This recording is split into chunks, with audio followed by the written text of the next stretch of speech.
نمایندگان بیش از 85 کشور با هدف تحقق تبادلات فرهنگی و ارتباطات مردم با مردم در هانگجو چین گرد هم آمدند. در این اجلاس فرهیختگان، اندیشمندان و هنرمندان کشورهای مختلف دیدگاه‌ها و نقطه نظرات خود را در زمینه نقش فرهنگ و هنر در برقراری صلح و ثبات در جهان بیان کردند. ثقافة في الجمهورية العربية سوريا.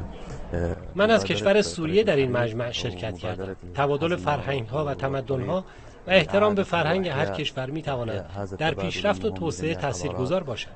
ابتکار راه ابریشم برای ارتباط مردم با مردم و بازسازی و احیای تمدن‌ها بسیار مفید است.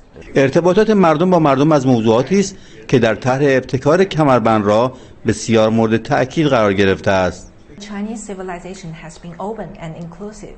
تمدن چین باز و فراگیر است و پیوسته ضمن استفاده از جوهر تمدن‌های دیگر خود را غنی می‌کند. شی جین پینگ رئیس جمهور چین بارها اشاره کرده احترام متقابل، وحدت، هماهنگی و همزیستی مسیر درستی برای توسعه تمدن بشری است. هنرمندان نیز معتقدند کشورها می‌توانند با زبان هنر روابط فرهنگی و تمدنی خود را با کشورهای دیگر پیوند دهند.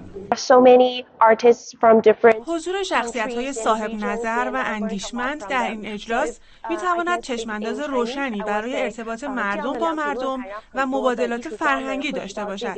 در این اجلاس اندیشمندان، صاحب نظران و هنرمندان بر تحقق ارتباطات مردم با مردم و همچنین برقراری صلح و امنیت و مقابله با چالش‌های بین‌المللی و منطقه‌ای تأکید کردند.